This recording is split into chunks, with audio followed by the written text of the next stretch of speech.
भारतीय वज़ीर दिफ़ा का पाकिस्तान के अंदर 20 पाकिस्तानियों को कत्ल करने का एतराफ़। पाकिस्तानियों के कत्ल में भारत के मुलव्विस होने का पाकिस्तान का दावा दुरुस्त साबित। भारतीय वज़ीर दिफ़ा राजनाथ सिंह का बरतानवी अखबार गार्जियन की रिपोर्ट पर तबसरा। कहा, मोदी की पाकिस्तानी शहरियों के कत्ल के हवाले से यही पॉलिसी है।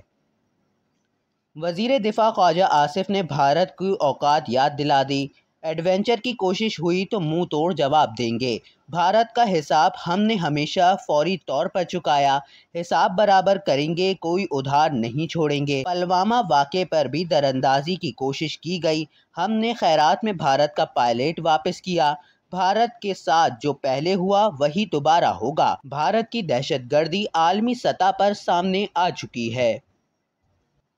मैंने कभी फ़ौज से लड़ाई नहीं करी। हुकूमत गिराने के बावजूद 2 मरतबा जनरल बाजवा से मिल सकता हूँ तो किसी से भी मिल सकता हूँ। इस वक्त मेरी ज़ात का नहीं पाकिस्तान का इशू है। मुझे कायल कर लें। मुझे तोड़ने के लिए तोशाखाना रेफरेंस में बुशरा बीबी को सज़ा दिलवाई गई। हमारे कुछ लोग पार्टी को तोड़ना चाहते हैं, वही बुशरा बीबी पर भी इल्ज़ाम लगा रहे हैं। गिराफ ज्वेलरी सेट की मालियत 3 अरब जाहिर करके हमें सज़ा दी गई। बानी पीटीआई की अडियाला जेल में सहाफ़ियों से गुफ्तगू। सियासी कमेटी की तश्कील, तहरीक इंसाफ में इख्तलाफात खुलकर सामने आ गए।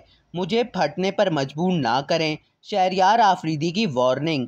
किसी शो कोस्ट नोटिस से नहीं डरता, अल्लाह से डरता हूँ। वज़ीर आला केपी के अली अमीन गंडापुर को कहता हूँ, वर्कर्स को ऊपर लाएं। आप फिर पैराशूट्स के जरिए आने वालों को गले लगा रहे हैं। शहरयार आफरीदी का मजीद कहना है कि ओहदे आपस में बांट रहे हैं, बंटवारा नहीं चलने देंगे। शहराम तुर्की का भी सियासी कमेटी की तश्कील पर तहफ़्फ़ुज़ात का इज़हार। कुर्बानी देने वाले नज़रअंदाज किए गए। बानी पीटीआई जेल में हैं, इसीलिए मुश्किलात हैं। शहरयार तुर्की की मीडिया से गुफ्तगू।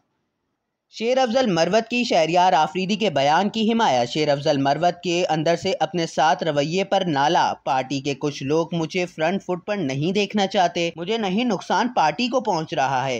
शेर अफजल मरवत की मीडिया से गुफ्तगू। तहरीक इंसाफ ने सियासी कमेटी में तोसी कर दी। फिरदौस शमीम नकवी, हलीम आदिल शेख, आजम सवाती, तालार खान काकड़, कासिम सूरी शामिल। पीटीआई की सियासी कमेटी में अरकान की तादाद 19 हो गई।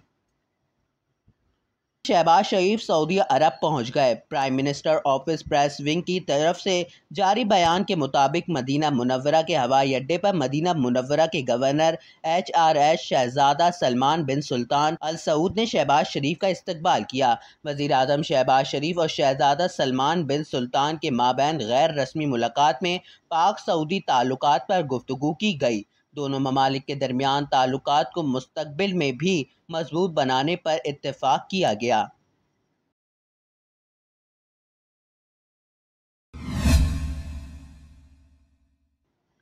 यहाँ आपको अहम खबर से आगाह करें, मुल्क के बेशतर इलाकों में तेज़ हवाओं गरज चमक के साथ बारिश की पेशगोई कर दी गई है। महकमा मौसमियात के मुताबिक इतवार के रोज़ मुल्क के बेशतर इलाकों में मौसम खुश्क और जुनूबी इलाकों में गर्म रहेगा।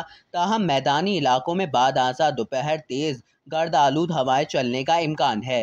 रिपोर्ट के मुताबिक कश्मीर और मोहलिका पहाड़ी इलाकों में चंद मकामात पर तेज़ हवाओं और गरज चमक के साथ बारिश मुतवक्को है। और दूसरी जानिब महकमा मौसमियात ने कराची में गर्मी की शिद्दत में इजाफे की पेशगोई कर दी और कहा कि दर्जा हरारत 36 से 38 डिग्री तक जा सकता है।